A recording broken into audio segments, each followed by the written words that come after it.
Bien, pues vamos a proseguir donde lo dejamos, en los 4000 años.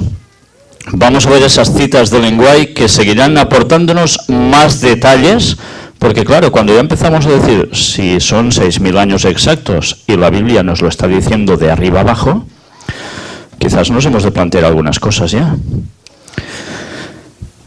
Habría sido una humillación casi infinita para el Hijo de Dios revestirse de la naturaleza humana, aun cuando Adán poseía la inocencia del Edén.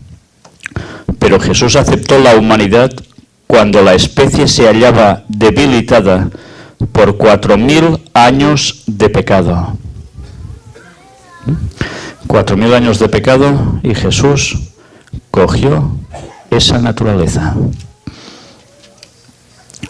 Durante 4000 años, la familia humana había estado perdiendo fuerza física y mental, así como valor moral, y Cristo tomó sobre sí las flaquezas de la humanidad degenerada.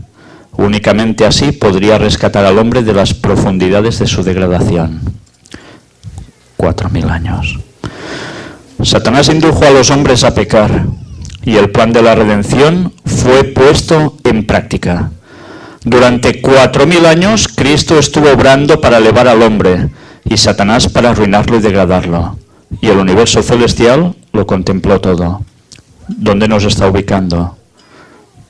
En la primera venida de Jesús, Satanás había tenido tanto éxito en engañar a los ángeles de Dios y en la caída del noble Adán, que pensó que tendría éxito en vencer a Cristo en su humillación. Contempló con gozo placentero el resultado de sus tentaciones y el aumento del pecado en las continuas transgresiones de la ley de Dios por más de 4000 años. ¿Por más de 4000 años? Más de 4000 años de transgresiones, porque los ángeles pecaron antes de la humanidad. Tengamos eso presente. Las cosas deben estar en su marco ideal, el que le pertoca, no el que nosotros podemos inventar. Él, Cristo, puso fin a los sacrificios que por 4000 años habían ofrecido. Vemos dónde nos va situando, Y ahora citas de Linguay sobre los 2000 años, que también las hay. Satanás está haciendo activamente sus planes para el postrer gran conflicto, en el que todos tomarán posiciones.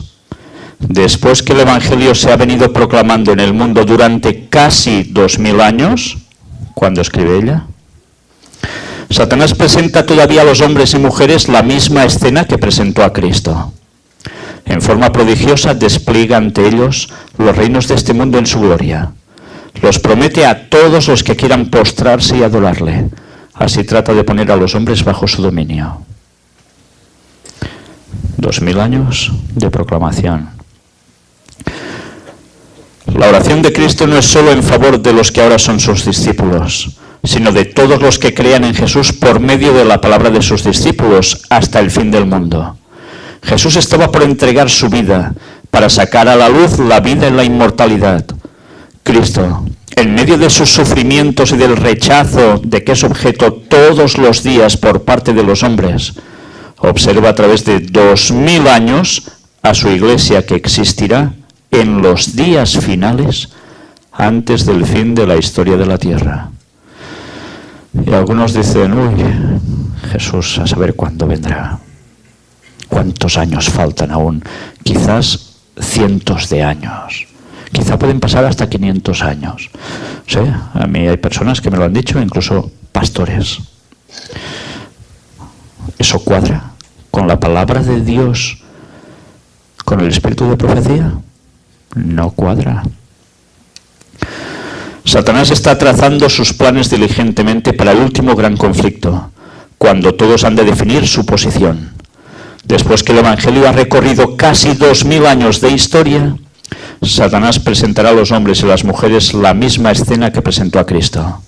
En un maravilloso panorama, hará que los reinos de este mundo pasen su gloria ante ellos. Desplegará ante la extasiada vista de ellos los reinos de este mundo en toda su gloria. Y les dirá que aquellas son solo muestras de lo que es su reino. ¿Pero lo son? No, no lo son. Una vez más, 2000 años. 4 y 2, ¿cuántos suman? Es que lo sabe hasta el niñito más pequeño prácticamente, ¿verdad? Hace casi 2000 años, escribe Lenguay en su momento, se oyó en el cielo una voz de significado misterioso que partiendo del trono de Dios decía: he aquí yo vengo. Sacrificio y ofrenda no los quisiste, pero un cuerpo me has preparado. He aquí yo vengo, en el rollo del libro está escrito de mí, para hacer, oh Dios, tu voluntad. En estas palabras se anunció el cumplimiento del propósito que había estado oculto desde las edades eternas. Cristo estaba por visitar nuestro mundo y encarnarse. Él dice: un cuerpo me has preparado. Si hubiese aparecido con la gloria que tenía con el Padre antes que el mundo fuese, no podríamos haber soportado la luz de su presencia. A fin de que pudiésemos contemplarla y no ser destruidos, la manifestación de su gloria fue velada. Su divinidad fue cubierta de humanidad. La gloria invisible tomó forma humana visible. 2000 años. Y ahora os leo este texto. Pero del día y la hora nadie sabe, ni aun los ángeles de los cielos, sino mi Padre solo. Mateo 24:36. Y aquí es donde la gente se va a agarrar como un clavo ardiendo para decir que no sabremos el momento del retorno de Cristo. Hoy vamos a leer un capítulo donde Elena White habla precisamente de esto. Y vamos a ver qué explicación nos da, que muchas veces no nos hemos dado ni cuenta, y otros, por desgracia, no quieren saber. Porque nosotros veremos si estábamos aplicando bien estas palabras o estábamos confundidos. El conflicto de los siglos. Lo que enseñó el apóstol Pablo sobre la segunda venida de Cristo. El apóstol Pablo advirtió a la iglesia que no debía esperar la venida de Cristo en tiempo de él. ¿Qué? ¿Os dais cuenta de esto? ¿Habíais caído en este detalle? A veces pensamos, no, Pablo ya creía que venía en sus días. No. El apóstol Pablo advirtió a la iglesia que no debía esperar la venida de Cristo en tiempo de él. Y aún no esperando que fuera en su tiempo, el apóstol Pablo dejó de hacer el trabajo misionero. No. ¿Por qué? Porque él esperaba este momento como una realidad. Sabía que eso sucedería. Y mientras, ¿qué iba a hacer? Quedarse, pues como no lo voy a ver yo, hago la vida como cualquier otro. Esas excusas sirven solo para los que no quieren andar en los caminos de Dios. Sabiendo que no vendría en su tiempo, él siguió trabajando hasta el final. Por eso no podemos buscarnos excusas en este sentido. Ese día, dijo, no puede venir sin que haya venido primero la apostasía y sin que haya sido revelado el hombre de pecado. Esto siempre lo enmarcamos al principio del papado, pero una vez más, profecías de doble cumplimiento. Habrá venido primero la apostasía y después se va a revelar el papado en todo su poder, que va a acontecer en breve. ¿Hay apostasía? Lo vimos ayer, sí. Hubo la apostasía alfa y ahora hay la omega. ¿Por qué? Porque el hombre de papado ya se está manifestando y dentro de poco dará el golpe certero y estará en pleno poder. ¿Cuántas veces leemos las cosas y solo aplicamos las cosas a medias? Por tanto, cuando esto suceda es cuando volverá Jesús. ¿No sabemos eso por profecía también? Solo después que se haya producido la gran apostasía y se haya cumplido el largo periodo del reino del hombre de pecado, podemos esperar el advenimiento de nuestro Señor. ¿Veis? Esta es la primera parte de eso. El hombre de pecado, que también es llamado misterio de iniquidad, hijo de perdición y el inicuo, representa al papado, el cual, como está predicho en las profecías, conservaría su supremacía durante 1260 años. Este periodo terminó en 1798. La venida del Señor no podía verificarse antes de dicha fecha. San Pablo abarca con su aviso toda la dispensación cristiana hasta el año 1798. Solo después de esta fecha debía ser proclamado el mensaje de la segunda venida de Cristo. y aún nos esperaban apostasías. Semejante mensaje no se predicó en los siglos pasados. San Pablo, como lo hemos visto, no lo predicó. Predijo a sus hermanos la venida de Cristo para un porvenir muy lejano. ¿Y cómo sabía eso? Era profeta.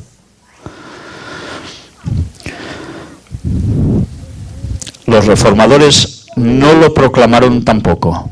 A veces pensamos que ellos, ellos ya proclamaban que... No, ellos tampoco. Martín Lutero fijó la fecha del juicio para cerca de 300 años después de su época. Pero desde 1798 el libro de Daniel ha sido desellado. La ciencia de las profecías ha aumentado y muchos han proclamado el solemne mensaje del juicio cercano. ¿Cuántas veces, a veces nos creamos esos conceptos mentales? Sí, ya ellos predicaban la segunda venida de Jesús para su tiempo. No. ¿Y por qué? Sabían que no era en su tiempo. Pues porque aquí estaba escrito que no sería en su tiempo. La proclamación de una fecha determinada para la venida de Cristo suscitó gran oposición por parte de muchas personas de todas las clases, desde el pastor hasta el pecador más vicioso y atrevido. Son los tiempos de Lenguay, ¿lo recordáis? 1840 aproximadamente. En los postrimeros días vendrán burladores andando según sus propias concupiscencias. Así se cumplieron esas palabras de la profecía que decían esto. Y diciendo, ¿dónde está la promesa de su advenimiento? En sus tiempos ya se cumplió también esto, porque desde el día en que los padres durmieron, todas las cosas permanecen así como desde el principio de la creación. Ya hubo esa reacción, la historia siempre se repite. Muchos que profesaban amar al Salvador declaraban que no se oponían a la doctrina del segundo mandamiento, sino tan solo a que se le fijara una fecha. Pero el ojo escrutador de Dios leía en sus corazones. En realidad lo que había era que no querían oír decir que Cristo estaba por venir para juzgar al mundo en justicia. Eso es lo que no querían. Pero claro, eso se disimulaba con otras cosas. Habían sido siervos infieles. Sus obras no hubieran podido soportar la inspección de Dios que escudriña los corazones y temían comparecer ante su Señor. Como los judíos en tiempo del primer advenimiento de Cristo, no estaban preparados para dar la bienvenida a Jesús. No solo se negaban a escuchar los claros argumentos de la Biblia, sino que ridiculizaban a los que esperaban al Señor. Satanás y sus ángeles se regocijaban de esto y arrojaban a la cara de Cristo y de sus santos ángeles la afrenta de que los que profesaban ser su pueblo le amaban tan poco que ni deseaban su aparición. Ahora es cuando allí decimos, toma, ¿sí? Porque te está describiendo las personas que se negaban a querer saber eso en esa década de 1830-1840, cuando ya se pregonaba algo, el momento del retorno de Cristo. Ciertamente se equivocaron, pero ya leeremos después cómo fue ese proceso y cómo Dios tenía su mano en ello. Pero ahí estaban los corazones de los que se negaban a querer buscar si eso era así o no. Lo negaban porque no querían que Cristo viniera. Algo en sus vidas no estaba en conformidad y buscaron excusas. Atención ahora. Nadie sabe el día ni la hora. Era el argumento aducido con más frecuencia por los que rechazaban la fe del advenimiento. A mí esto me suena exactamente igual que ahora. El pasaje bíblico dice, y ahora leamos bien, hermanos, pero del día y hora nadie sabe, ni aun los ángeles de los cielos, sino mi Padre solo. los que estaban esperando al Señor dieron una explicación clara y armoniosa de esta cita bíblica, y resultó claramente refutada la falsa interpretación que de ella hacían sus adversarios. ¡Toma! Esas palabras fueron pronunciadas por Cristo en la memorable conversación que tuvo con sus discípulos en el Monte de los Olivos, después de haber salido del templo por última vez. Los discípulos habían preguntado: ¿qué señal habrá de tu venida del fin del mundo? Jesús les dio las señales y les dijo: cuando viereis todas estas cosas, sabed que está cercano, a las puertas. ¿Tenemos también señales nosotros? Claro que sí. ¿Y debemos seguirlas o no? Claro que sí. ¿Pero una cosa exime, anula la otra? No. Y mirad qué hicieron esos pioneros que estaban hablando sobre el momento del retorno de Cristo. Dieron suficientes argumentos para afirmar que esa explicación a la cual se cogía, no, del día a la hora nadie sabe, no puede ser, no era así. Y lo demostraron. Lo demostraron. Eso lo hemos leído toda la vida. ¿Nos habíamos dado cuenta de eso? Pues estaba en el conflicto de los siglos.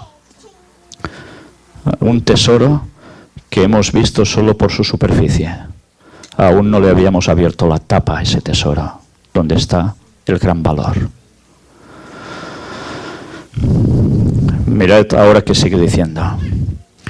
No debe interpretarse una declaración del Salvador en forma que venga a anular otra, aunque nadie sepa el día ni la hora de su venida.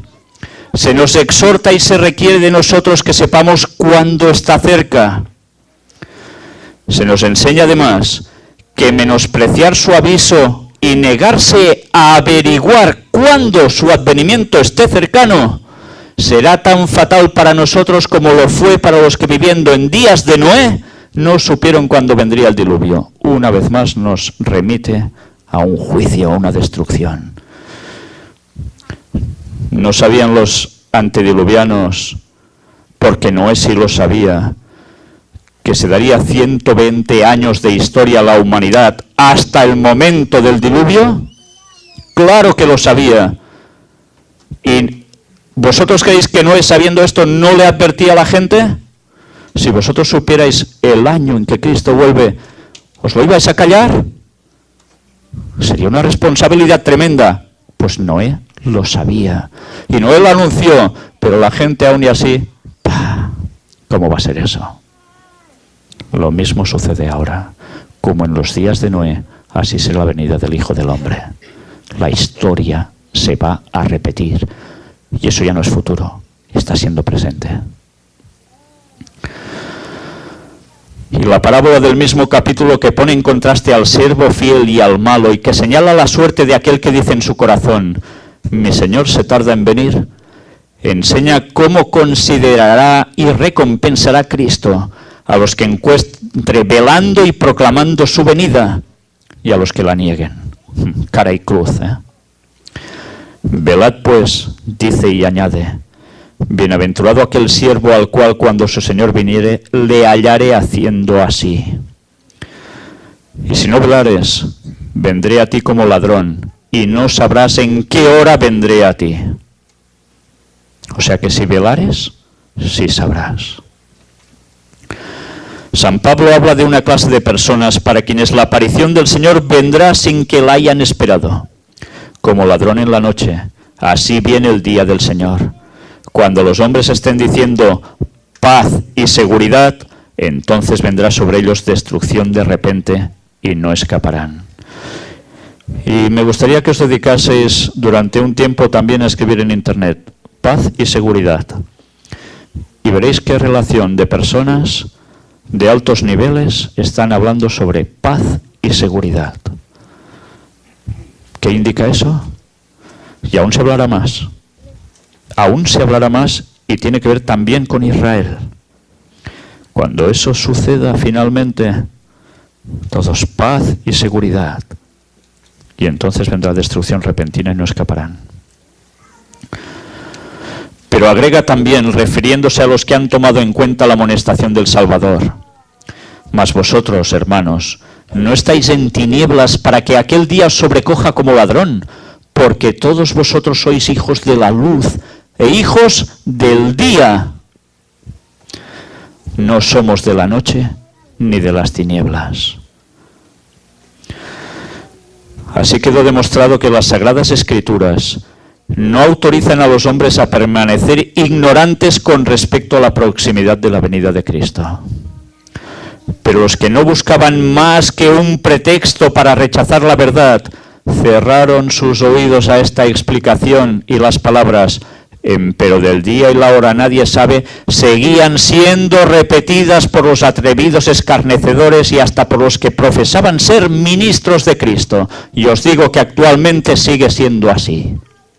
Otra vez, la historia se repite. Es igual, podrás argumentar tema tras tema, hora tras hora, escrito tras escrito, de aquí y del espíritu de profecía. Es igual. Del día y la hora no se sabe. Nos lo está diciendo ella, nos lo está diciendo Víctor San Vicens. Cuando la gente se despertaba y empezaba a inquirir el camino de la salvación, los maestros en religión se interponían entre ellos y la verdad, tratando de tranquilizar sus temores con falsas interpretaciones de la palabra de Dios. Los atalayas infieles colaboraban en la obra del gran engañador. Los atalayas infieles.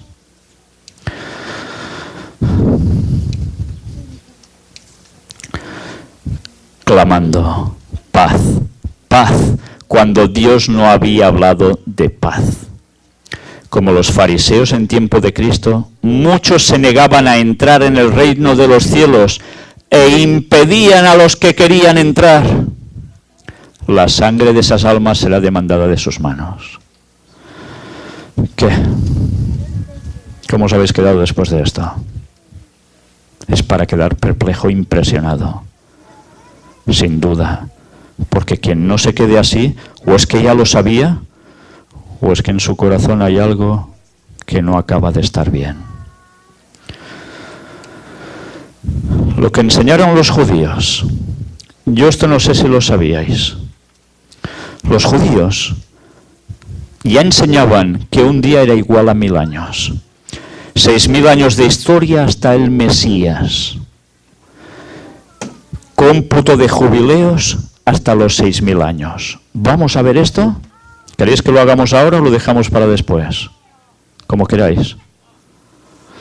Ahora es un repaso histórico para que nos demos cuenta cómo cuando ya se sabían ciertas cosas, el paso de los años ha hecho olvidar, porque la gente ha dejado de estudiar a fondo la palabra de Dios. Y desde los púlpitos estas cosas no se nos han dicho. Y nosotros hemos leído mal tantas veces. Vosotros tenéis la palabra. ¿Empiezo aquí o dejamos para después? ¿Sí? Bueno. Mirad, extraído de páginas que tienen que ver directamente con asuntos históricos y también de judías. Si vamos entrando a este tipo de páginas, nos dan explicaciones de cómo los judíos ya de antaño hablaban que habría una historia de 6000 años en el mundo, y se basaban precisamente en los textos bíblicos, y algunos de los cuales hemos estado citando aquí.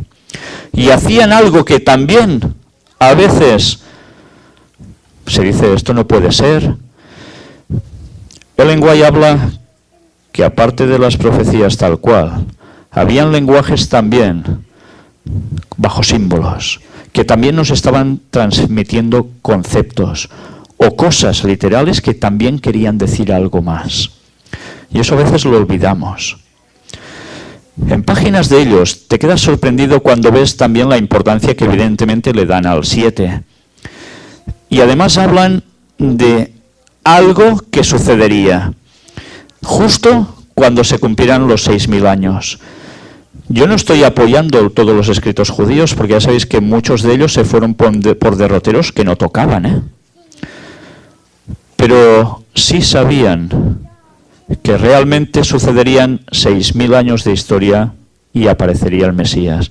Ya sabéis que ellos que rechazaron a Jesús, porque olvidaron el 4, ese sol que era Cristo, y que Satanás ya se encargó de girar toda esa adoración hacia él, apropiándose de esos títulos de Cristo.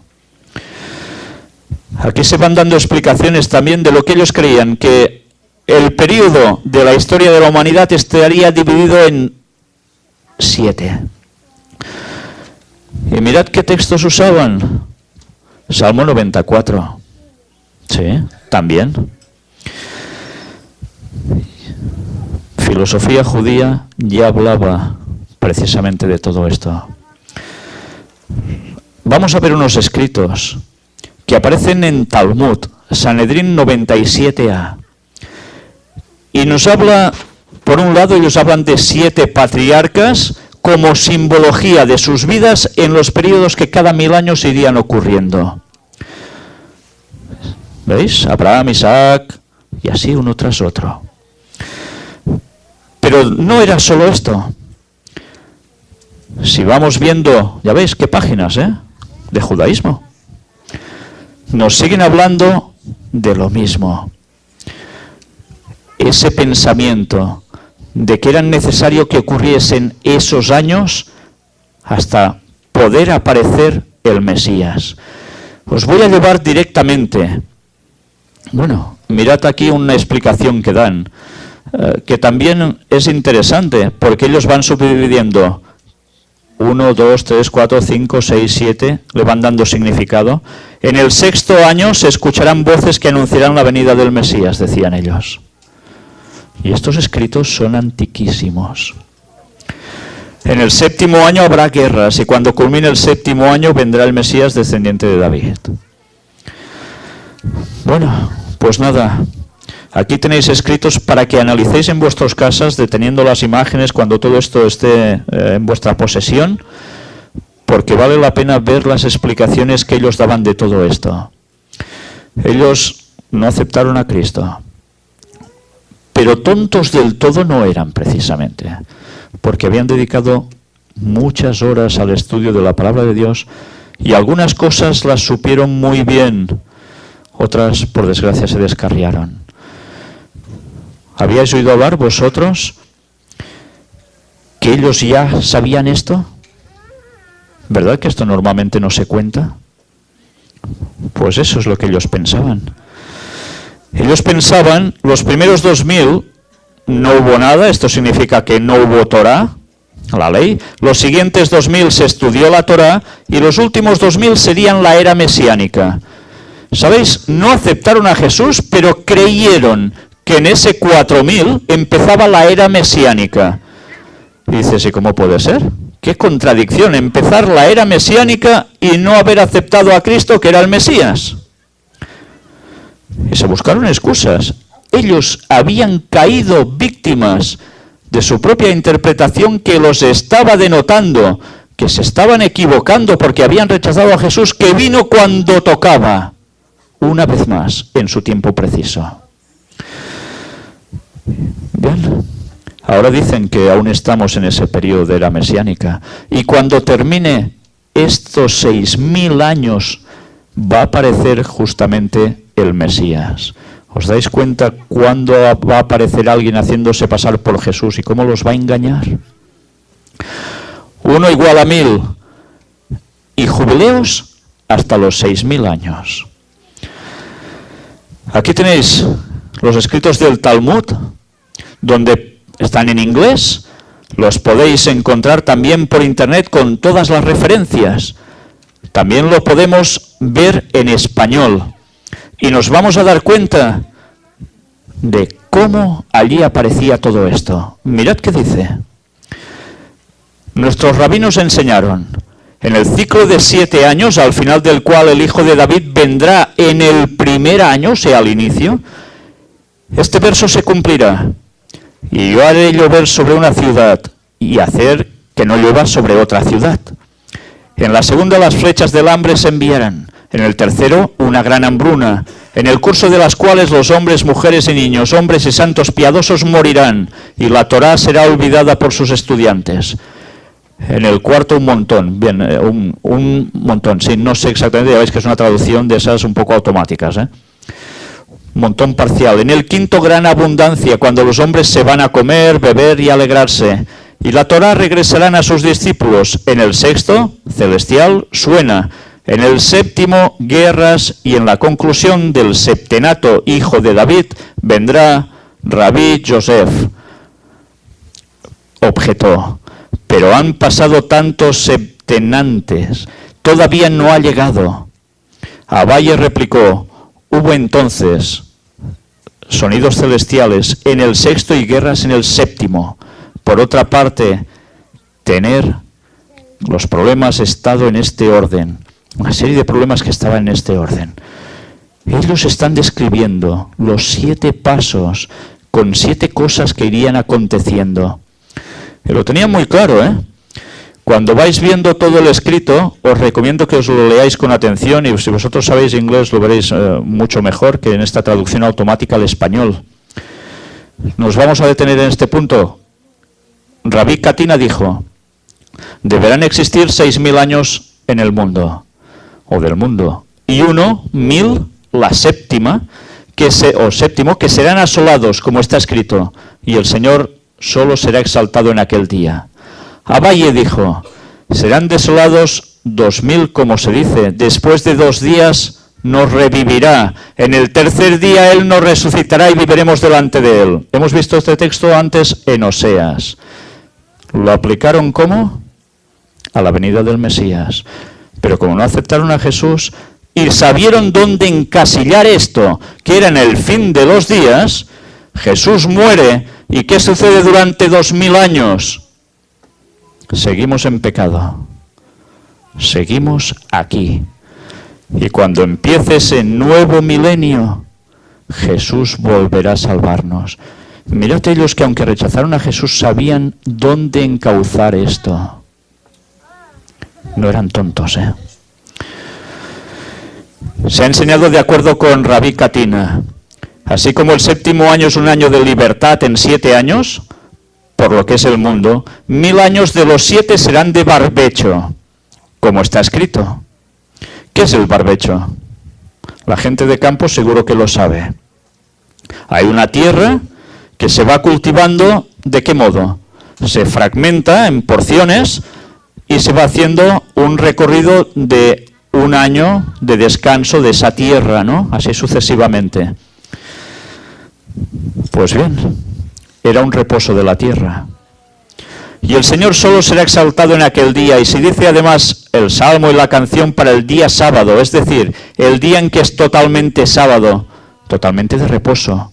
Y también se dice, por 1000 delante de tus ojos, 1000 años, son como el día de ayer, es pasado.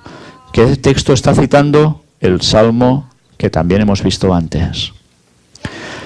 El Taná de Eliyahu enseña, el mundo es de existir 6.000 años.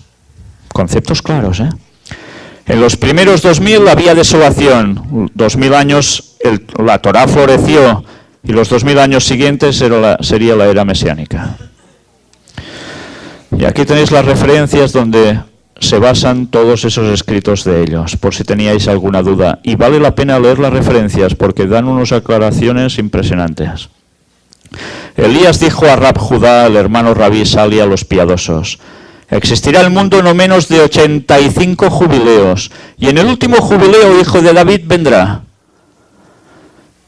Escribió desde sus tiempos, y él decía que en el último jubileo, David vendría. ¿Qué David? ¿Cómo era llamado Jesús? El hijo de David. Él vendrá, Jesús aparecerá. ¿Y por qué lo relacionan con los jubileos? Jubileo, descanso de la tierra. Cuando Jesús vuelva, ¿la tierra se va a quedar descansada de sus moradores o no? Por supuesto. Jesús volverá en un jubileo, además, y Elena White lo dice claramente. Entonces, cuando pensamos que Jesús volverá en un jubileo, ya sabemos que es un año concreto. ¿Sí o no? Los jubileos se cumplían cada X tiempo. Sigue diciendo, le preguntó al principio o al final, él respondió, no sé. Este periodo, si será completado o no, no sé. Contestó el rabí Hashi, dijo, él habló así a él, antes de eso no lo esperen, después puedes esperar de él. Sabían que no vendrían en sus tiempos, sabían que vendrían cuando se cumplieran esos términos. Rabí Hanan Talifa escribió unas palabras al rabí José o le dijo, una vez conocí a un hombre que poseía un pergamino escrito en hebreo en caracteres asirios.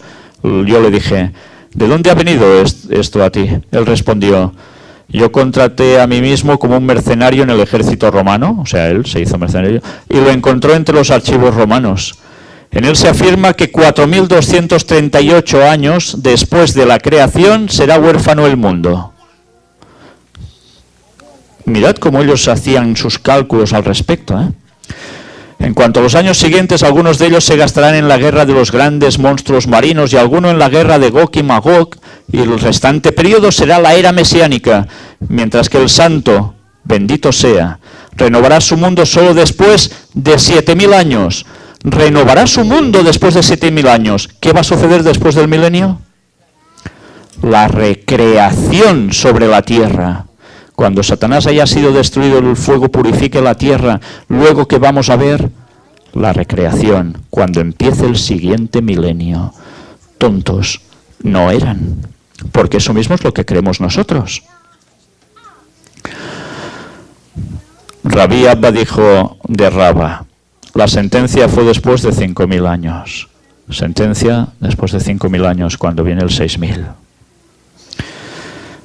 Se ha enseñado, etcétera, etcétera, y va continuando. Os lo voy a saltar todo esto, pero es interesante ver el enfoque que ellos le estaban dando ya a todo esto. No es un invento de Ellen White que Jesús volviera a los 6.000 años, ¿eh? Otra confirmación bíblica de que la humanidad llegaría a 6.000 años de historia. Los jubileos. Yo no estoy diciendo que debemos guardar las fiestas judías. Se cumplieron con Cristo y no hace falta hacerlo. Quien diga eso son los judíos mesiánicos, pero los adventistas no debemos apoyar eso. Pero eso no quita a su vez que el Señor marcara esos tiempos para querernos dar una instrucción, unas lecciones, una profecía de tiempo en el cual nos marcaría su retorno, el jubileo de la tierra. Si ignoramos eso, es cuando podemos caer en especulaciones y decir algunas cosas como en el 2043-44 Jesús volverá. Porque hay calendarios en los cuales hay personas que están buscando el año del jubileo que no son correctos, pero que los judíos llegaron a abrazar como tales. Mirad, es importante saber las cosas y profundizar. ¿Recordáis esto? Jubileo era cada 50 años. Esto está en ese libro, que cuando empezamos a leer decimos, ¡buah, ya me toca leer Levítico! ¡Qué palo! Es que es pesado, ¿eh? ¿Sí? Pues Levítico era la clave para entender muchísimas cosas que nos hemos saltado y nos estaba dando una simbología de tantas cosas, entre ellas de cuándo sería la venida de Cristo. En Levítico 25 dice, Jehová habló a Moisés en el monte de Sinaí diciendo, habla a los hijos de Israel y diles, cuando hayáis entrado en la tierra que yo os doy, la tierra guardará reposo para Jehová. 6 años sembrarás tu tierra, y 6 años podarás tu viña y recogerás sus frutos. Pero el 7º año, la tierra tendrá descanso, reposo para Jehová. No sembrarás tu tierra ni podarás tu viña. ¿Por qué tenía que ser en el 7º año? No podía haber sido en el 5º, en el 10º no sé qué. ¿Tenía que ser en el 7º? ¿Era un capricho divino? Era un momento de perfección. Pero con esto el Señor ya nos estaba diciendo algo más. ¿No recuerda la semana, acaso? Sí. El reposo cuando llegara el séptimo. Sigue diciendo aquí. Lo que de suyo naciere en tu tierra segada no lo segarás, y las uvas de tu viñedo no vendimiarás. Año de reposo será para la tierra. Año de reposo. ¿Qué va a suceder cuando todo esté destruido? Va a ser 1000 años de reposo, ¿no?, en la tierra. Mas el descanso de la tierra te dará para comer a ti, a tu siervo, a tu sierva, a tu criado y a tu extranjero que morare contigo. Y a tu animal y a la bestia que hubiere en tu tierra será todo el fruto de ella para comer. El pueblo no iba a pasar hambre. El pueblo seguiría subsistiendo. ¿Por qué? Por el poder de Dios, si ellos eran fieles. ¿Y qué va a suceder en el milenio? ¿Nos vamos a morir de hambre? ¿Verdad que no? Y sigue diciendo, y a tu animal y a la bestia que hubiere en tu tierra será todo el fruto de ella para comer. Y contarás 7 semanas de años. 7 veces 7 años. O sea, ¿qué vamos a hacer? Multiplicar. 7 por 7, 49. De modo que los días de las 7 semanas de años vendrán a serte 49 años. 7 por 7, 49 años. Cada 7 años, recordando que llegaría el momento de justo cuando se cumplieran 49. ¿Y qué debían acontecer entonces? Entonces harás tocar fuertemente la trompeta en el mes séptimo a los 10 días del mes. El día de la expiación haréis tocar la trompeta por toda vuestra tierra. ¿Y santificaréis el año 49? No, el año 50. Y pregonaréis libertad en la tierra a todos sus moradores. ¿Cogéis la significación? La libertad del pecado, de Satanás, de su esclavitud. Ese año será de jubileo. Y volveréis cada uno a vuestra posesión y cada cual volverá a su familia. Todo volverá al orden que debía tener. O será año de jubileo. ¿De qué viene la palabra jubileo? De júbilo. Y cuando uno está jubiloso, ¿qué hace? ¡Wow! Súper alegre, ¿eh? ¿Que sí? Normal, con estas características, que todo vuelve a ser como debiera ser, ¿quién no está contento? El año 50 os será jubileo. No sembraréis ni segaréis lo que naciere de suyo en la tierra, ni vendimiaréis sus viñedos, porque es jubileo. Santo será vosotros, el producto de la tierra comeréis. Ese año ya no vamos a obrar. Se acabó. Es jubileo. Ya seremos, o ya recibiremos los productos de parte de Dios. ¿No haremos algo cuando subamos al cielo? ¿Qué va a ser? ¿No haremos en una mesa increíblemente larga, todos sentados allí haciendo qué? Comiendo. Mirad qué paralelismos. Año de jubileo en el año 50. Era un proceso que cada 50 años el pueblo debía recordar. Se estaba dando una enseñanza. En un jubileo llegaría el fin. Paralelismo con Génesis 6:3. Y dijo Jehová: no contenderá mi espíritu con el hombre para siempre, porque ciertamente él es carne, mas serán sus días 120 años, le dijo a Noé. 120 años desde que Dios le dice a Noé que la tierra sería destruida por el diluvio. La tierra reposaría de su maldad. 120 años. En numerología simbólica es evidente. 120 años igual a 120 jubileos. Un jubileo cada 50 años. ¿Cuándo tendría reposo la tierra? Sí, en el diluvio. Pero como profecía de doble cumplimiento, ¿qué nos estaba indicando? 120 jubileos por 50 años. Un jubileo cada 50 años. 6.000 años. ¿Vamos a leer la Biblia un poco distinto a partir de ahora? ¿Nos damos cuenta? Esta luz no echa por tierra la verdad anterior, no la pisa, la amplía. La luz que añade Dios a su pueblo no debe ser despreciada. Moisés, ¿recordáis? 120 años y resurrección. ¿No le pasó eso a Moisés? ¿Vivió cuántos años? 120. Podía haber vivido 119, 121, no sé cuántos. No, 120. ¿Y qué sucedió? Muere. ¿Y qué sucede cuando muere? Cristo lo resucita. 120. Una vez más un paralelismo. Deuteronomio 34:7. Era Moisés de edad de 120 años cuando murió. Sus ojos nunca se oscurecieron ni perdió su vigor. 120 años.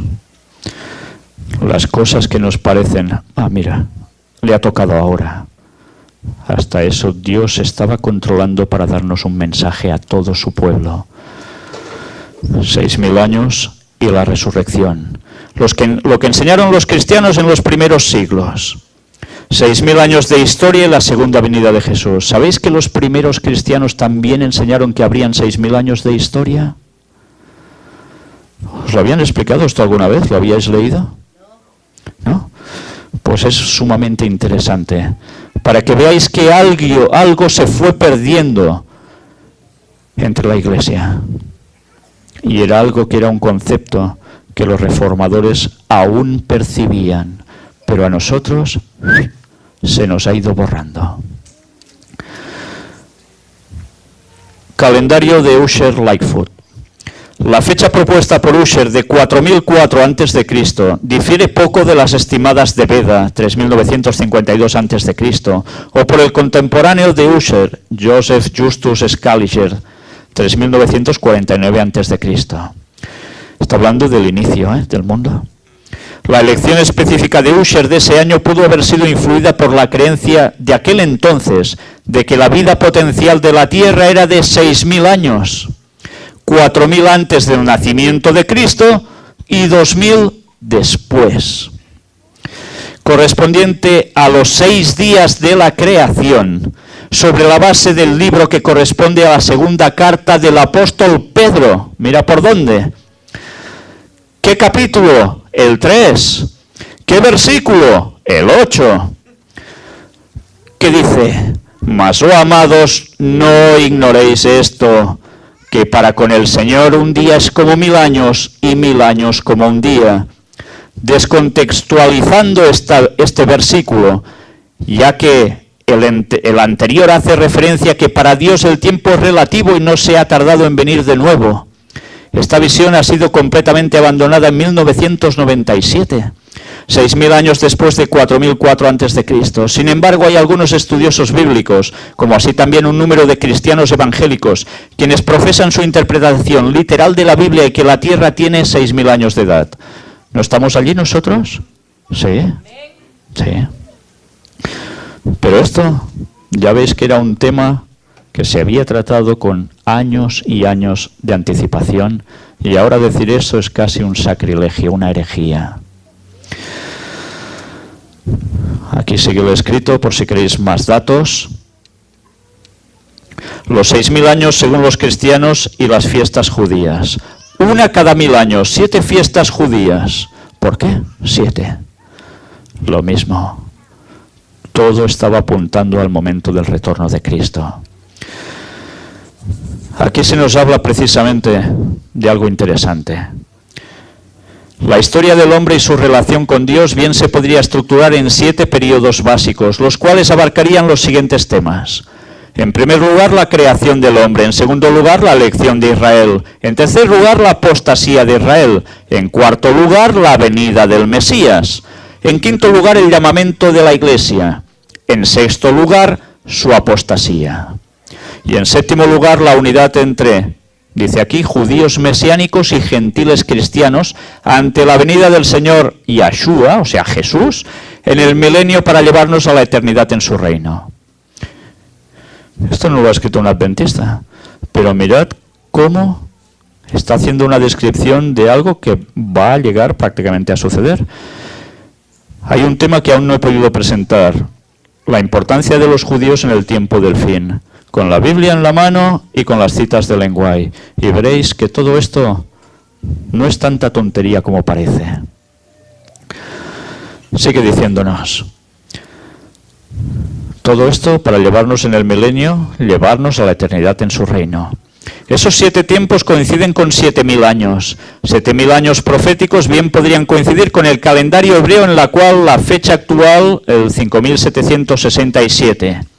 A la mitad de este tiempo, que está simbolizado en la semana de Daniel, alrededor de la mitad de la semana de la historia, se quitó la vida al Mesías, que resucitaría al tercer día, tal y como reza en la profecía. Una vez se termine el tiempo de la civilización, vendrá Jesús, o Jesucristo, a Sion, y comenzará el 7º milenio, el último periodo que simboliza el milenio de Apocalipsis, tras el cual el Señor descansa de su obra y nosotros con él para entrar en la eternidad. Según la tradición rabínica, la creación del mundo tuvo lugar 3.761 años antes de Cristo, de modo que al añadirle los años transcurridos después de Cristo obtenemos el año actual en el calendario de Israel, que para 2007 es 5.767. Alegóricamente tenemos una clave en la Biblia que nos indica que para Dios un día es como 1000 años y 1000 años como un día. Segunda de Pedro 3:8. Hay gente que dice cosas que no son, pero en el fondo también hay partes que son totalmente acertadas. Siguiendo esta línea de pensamiento, la humanidad, la civilización duraría 7 días proféticos o 7.000 años, de los que los últimos 1000 corresponderían al milenio de Apocalipsis 20, el 7º día. Esta división simbólica de la historia de la humanidad bien podría ser denominada las llamadas generaciones de Adán. Mirad cómo a veces hay conceptos que no terminan de ser correctos, pero hay una base bastante sólida detrás. El artículo sigue y va dando más indicios al respecto sobre las fiestas del Señor y su equiparación con esos periodos de 1000 años cada vez. Me lo paso para no alargaros. 6º milenio, en fin, se dice qué fiesta es, etcétera, etcétera. Bueno, son cosas a estudiar. El cristiano debe estudiar siempre, no se debe conformar con lo que ya sabe. Y a partir de aquí examinarlo todo, ¿y qué? Y retener lo bueno. Y ahora vamos ya a ver un dato más que tampoco debemos obviar. Aquí hay una conclusión. Como no esperó 7 días hasta que la paloma no volvió, nosotros tenemos que esperar hasta el 7º día para que el Espíritu Santo se asiente en tierra, en el alma de los hombres, en el alma de los que le amamos, en la nueva Jerusalén que viene del cielo. Así que somos llamados a las bodas del Cordero para entrar en la eternidad. Bien, mirad un detalle. Ellos aplican como la nueva Jerusalén en la tierra. Sabemos que eso no va a ser así. Nosotros seremos llevados al cielo. Pero es curioso como también este señor que escribió esto se dio cuenta de paralelismos con el número 7, cosas que sucedieron antaño y que tienen que ver también en una simbología con el futuro o con nosotros. Las 7 fiestas judías igual a 7.000 años. Aquí tenéis la descripción, cuándo es cada fiesta, en el calendario hebreo y en qué mes se corresponde con nuestros calendarios gregorianos. Las fiestas del Señor, más datos, igual. Un escrito católico sobre los padres de la Iglesia y la tradición judía. Ahora os vais a sorprender. Sabéis que la Iglesia católica se basa en unos señores, reconocidos como los padres de la Iglesia. ¿Os suenan? Curiosamente, algunos de ellos ya empezaron a actuar ¿cuándo? Antes de que surgiera el papado con Constantino. Y nos vamos a dar cuenta cómo a partir de la generación posterior a los discípulos empezaron a introducirse conceptos que ya no eran correctos. Se seguía manteniendo una verdad, pero entraban también errores. Pero aún y así, había cosas que se mantenían. Vamos a ver cómo ya aparecían escritos que estaban hablando sobre esto.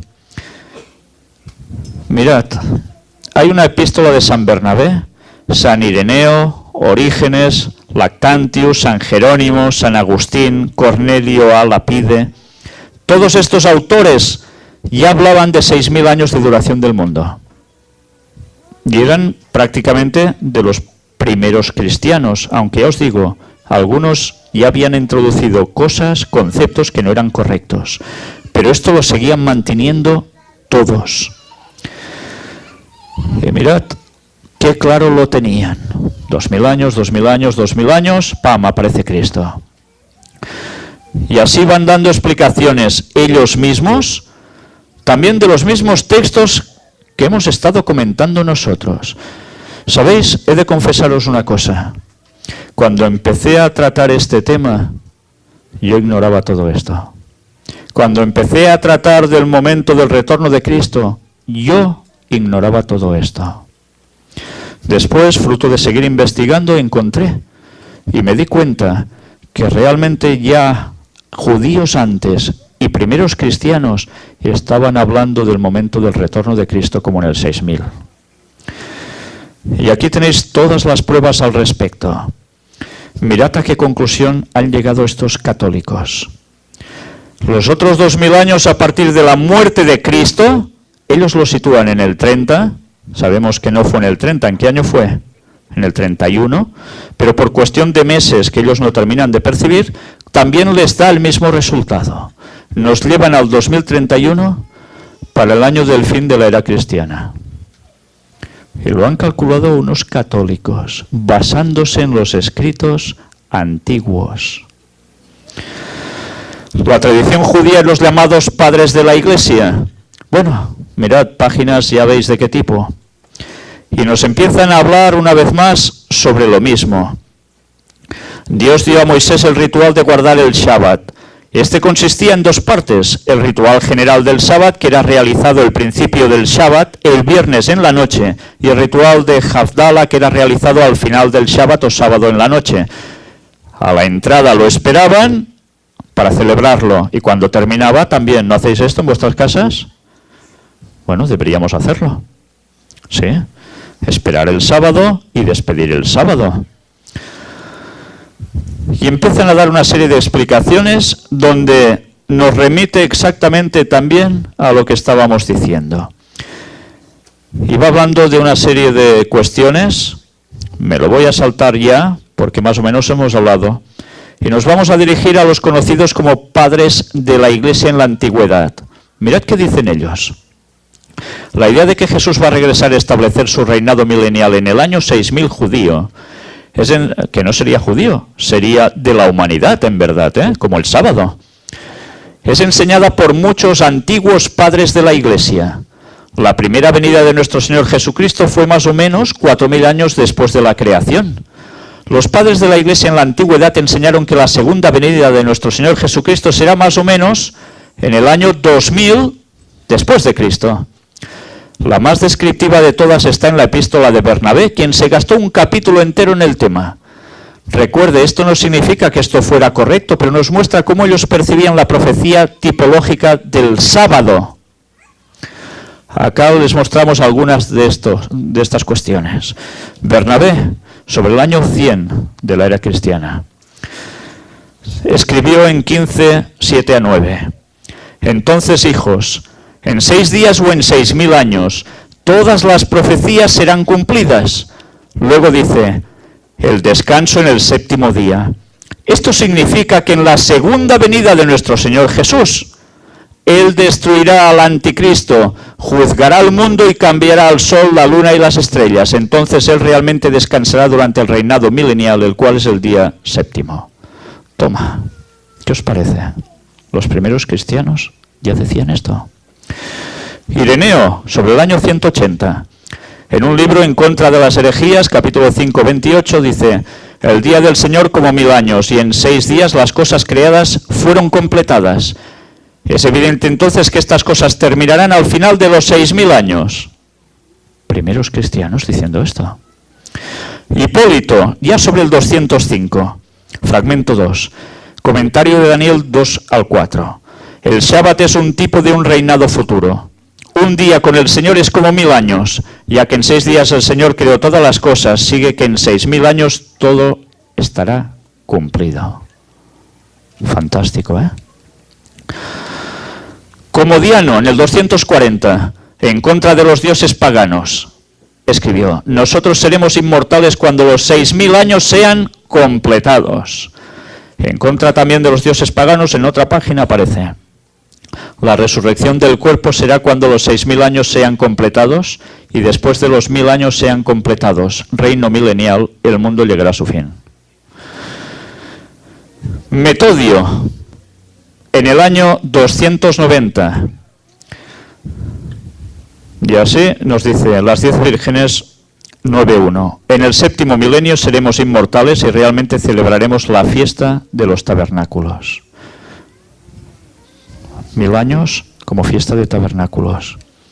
Lactancio, en el 304, en Institutos Divinos 7.14 dice: en el año 6000 todavía no se ha completado. Cuando este número esté completo, la consumación tendrá lugar. Que claro lo tenían, ¿eh? Y el historiador Edward Gibbon, la tradición judía y los padres de la Iglesia, ¿qué nos dice? Pues mirad qué va apareciendo aquí. ¿De dónde proviene la idea de que la humanidad tiene señalado un tiempo de 6000 años para gobernarse a sí misma, seguido por 1000 años del reinado de Jesucristo? Se da una respuesta también sobre los 6 días, etcétera, etcétera. En esta página se vuelve a hablar de algo interesante de Edward Gibbon. Mirad. Puesto que el 7º día representa un periodo de 1000 años en el plan de Dios, se deduce que los anteriores 6 días también representan periodos de 1000 años. El apóstol Pedro hizo alusión a este principio cuando escribió sobre el regreso de Cristo. Oh, amados, no ignoréis esto, que para con el Señor un día es como 1000 años y 1000 años como un día. Este concepto era bien conocido entre los judíos de la época de Pedro. Unos 200 años antes de Cristo, el rabino Elías escribió: el mundo perdurará 6000 años, 2000 antes de la ley, 2000 bajo la ley y 2000 bajo el Mesías. ¿Sabéis quién era Edward Gibbon? A veces lo citamos nosotros como adventistas. Era un historiador. Mirad qué llegó a escribir. Esta tradición se atribuía al profeta Elías. Como si ya el profeta Elías llegara a hablar en sus tiempos de 6000 años de historia y el regreso de Cristo. Aparece como una tradición que ellos encasillan proveniente de Elías. ¿Y Elías qué hizo? ¿No se fue al cielo sin ver la muerte? ¿Símbolo de quién también? De los que van a vivir al fin de los tiempos, esos 144.000 sellados que irán al cielo sin haber pasado por la muerte. La enciclopedia Religión Judía, Millennium, dice que los Tanaim, rabinos de la época de Cristo, basaban esta interpretación en el Salmo 90, escrito por Moisés, que ya lo hemos visto antes de los 1000 años un día. Los Tanaim decían que como hubo 6 días de la creación, el mundo duraría 6000 años. El 7º día del mundo serían 1000 años del reinado del Mesías. De acuerdo con lo que nos informa Gibbon, el plan de Dios de 7000 años fue cuidadosamente inculcado. Lo dice un historiador, ¿eh? Fue cuidadosamente inculcado. Y ahora, por desgracia, eso ya no está inculcado en la iglesia primitiva. Y aquí nos vuelve a dar detalles de quién dijo todas esas cosas. Y ahora mirad la cita clave de Ellen White. En el conflicto de los siglos. Antes os había hablado de quiasmos, ¿verdad? En el conflicto de los siglos aparece 7 veces 6000 años. Qué casualidad, ¿eh? Escrito en quiasmo, X, la 4ª vez que aparece, o sea, la central, la del medio, la que sirve de orientación, como Orión, ¿qué sucede? Aparece la muerte de Cristo. Dios reivindica su ley pisoteada por la cual murió Jesús, justo en la del medio. ¿Qué nos quería decir con eso? Nos estaba dando el punto de partida clave para saber determinar esos 6.000 años y el momento del retorno de Cristo. Y este libro lo tenéis todos, ¿verdad que sí? El conflicto de los siglos. ¿Cuántas veces hemos mirado este diagrama? Yo me lo miré por primera vez cuando tenía 7 años leyendo este libro. Y siempre no me cansaré de repetir que fue el libro que cambió mi vida. Era pequeñito, pero me encauzó de un modo determinante. Me lo volví a leer a los 12 años y me lo he vuelto a leer siempre que he podido. Evidentemente, aquí hay algo que es central.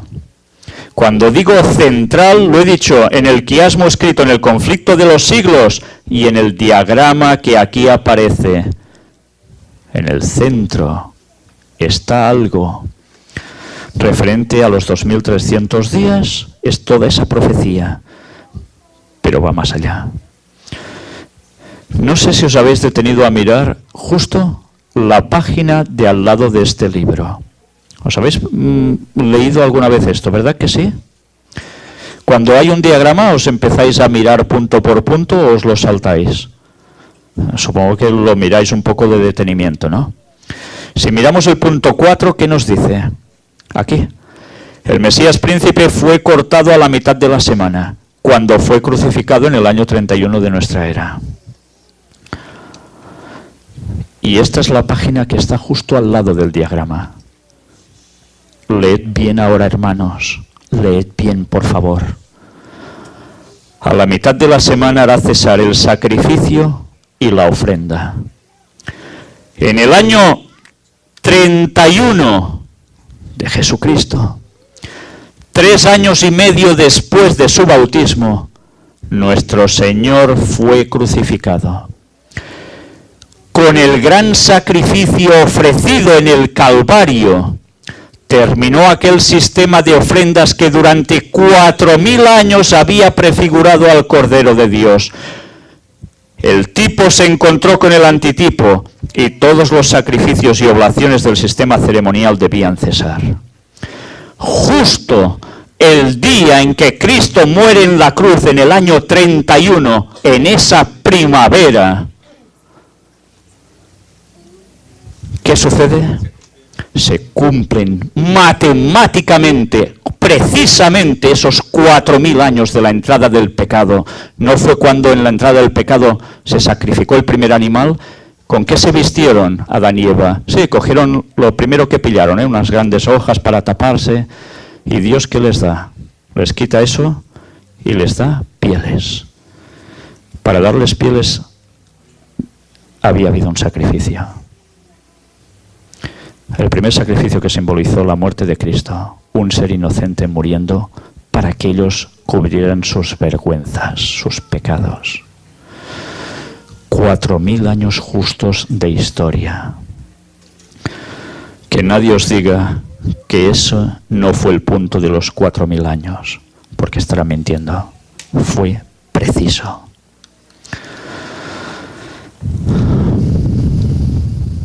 Un diagrama. Entrada del pecado en Edén. Pasan 4000 años y justo en el año 31 de la era cristiana hay la crucifixión de Cristo. Si son 6000 años, faltaban 2000 años más. Si en el año 31 habían pasado 4000 años, más 2000, hay que ser un Einstein para saber el resultado. ¿Cuándo será la venida de Jesús? ¿Lo está diciendo Víctor San Vicens? No, hermanos. Yo estoy diciendo lo que escrito está en la palabra de Dios y en los escritos de Ellen White. Ojalá nos demos cuenta de todo esto. Una aportación de un colaborador. Investigué más sobre el bautismo de Jesús, pero lo único que hay es Juan 1 y 2. Y en Juan el bautismo se colocó cerca de la Pascua. Juan es el que mejor relata la cronología de los 3 años de ministerio y cita las 4 Pascuas. Los otros evangelios no respetan bien los tiempos y no mencionan las Pascuas. Y hay algo que me llama la atención de Juan. Gracias a Dios hay personas que están siguiendo las temáticas y que están siendo guiados por Dios porque quieren ser guiados por Dios. Bautismo.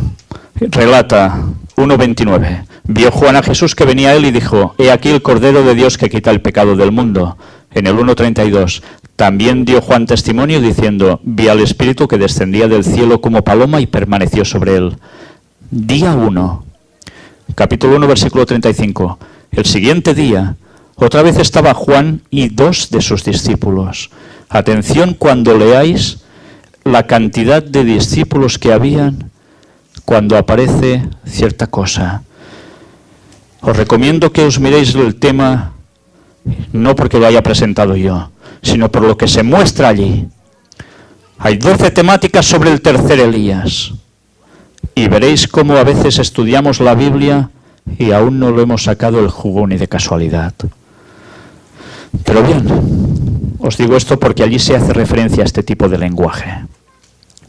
Y mirando a Jesús que andaba por allí, dijo: he aquí el Cordero de Dios. Le oyeron hablar los 2 discípulos y siguieron a Jesús. Día 2, 1:43. El siguiente día quiso Jesús ir a Galilea y halló a Felipe y le dijo: sígueme. Día 3, capítulo 2, versículo 1.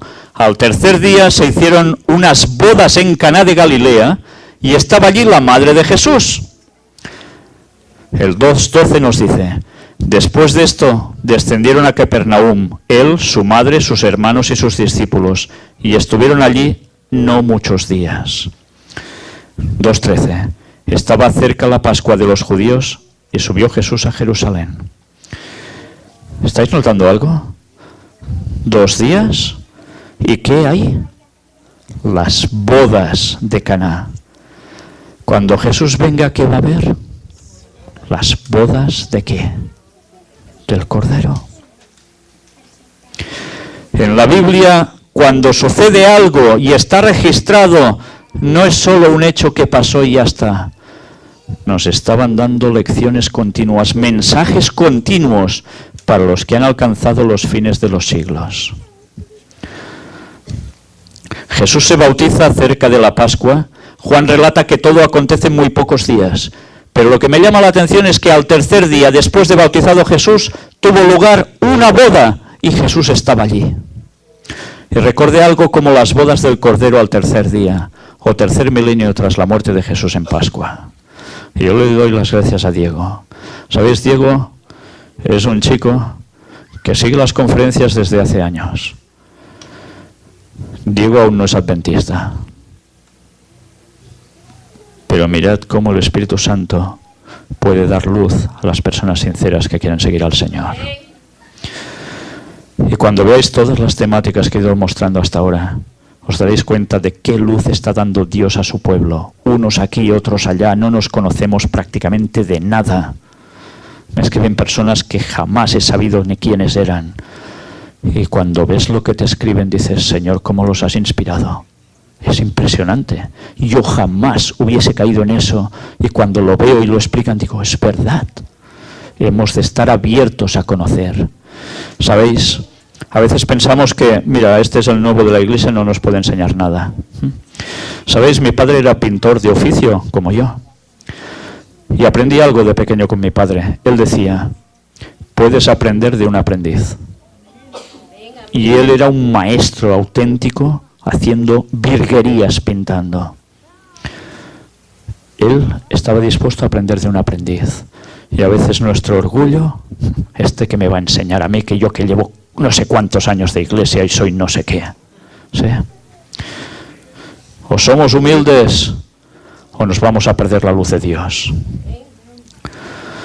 Todo fue escrito especialmente para nosotros. Primera de Corintios 10, 11 y 12 nos dice: y estas cosas les acontecieron como ejemplo, y están escritas para amonestarnos a nosotros, a quienes han alcanzado los fines de los siglos. Así que el que piensa estar firme, mire que no caiga. Y Oseas 6 del 1 al 3, ¿lo recordáis? Venid y volvamos a Jehová, porque Él arrebató y nos curará, hirió y nos vendará. Todo esto está súper explicado en las temáticas que estoy presentando y aún no hemos terminado. Nos dará vida después de 2 días. En el tercer día nos resucitará y viviremos delante de Él. ¡Qué belleza tiene ahora este texto, hermanos! ¡Qué belleza! No solo se refería a Jesús cuando vendría y nos daría la salvación con su muerte. Nos está diciendo ya que eso lo tenemos aquí al lado. Y conoceremos y proseguiremos en conocer a Jehová, como el alba está dispuesta a su salida, y vendrá a nosotros como la lluvia tardía y temprana a la tierra. Y podríamos hablar del significado de esta lluvia, de qué palabras se utilizan, qué nos está transmitiendo el hebreo con estos conceptos, y nos quedaríamos impresionados. Todo esto lo veremos, si Dios quiere, más adelante, no ya aquí, cuando presente estos temas. Pero qué belleza tiene la palabra de Dios. 31 más 2000, la segunda venida de Jesús. En fin, Dios ha hablado, no Víctor San Vicens. Que Dios os bendiga y nos ayude a ser sinceros, a buscar y a escudriñar la palabra con la verdad. Y Dios nos va a dar la luz si nosotros la queremos. Que el Señor os bendiga. Amén.